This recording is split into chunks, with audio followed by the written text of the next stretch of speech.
It's definitely a great time in everyone's life, whether you're an angler or a boater, when you get a new boat and a new motor. But one of the things that's super important for your outboard, your new outboard, is to make sure that you follow the break-in procedures correctly.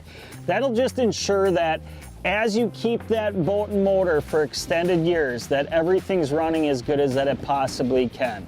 So break-in procedure is super important, and I want to cover, because it's a new outboard, the break-in procedure of the new Mercury V10 Verado. So what the procedure is, and it's honestly really pretty simple, is for the first 2 hours of operation, whether you have the 350 or the 400 V10, what you want to do is vary your throttle all the way up to 4,500 RPMs, which is roughly 3/4 of a throttle. So definitely pay attention to your Mercury SmartCraft gauges, keep those RPMs under 4,500 RPMs, and vary the throttle up and down. You also want to try to avoid idling for an extended period of time.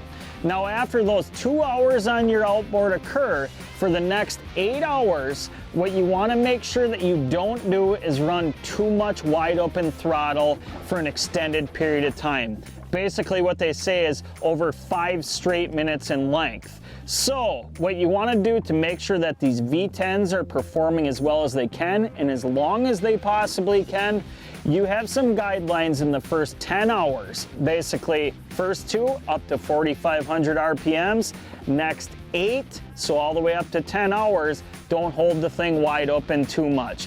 Once that's all said and done, your break-in's complete, and go see how fast that V10 goes, and I think you're gonna be smiling ear to ear.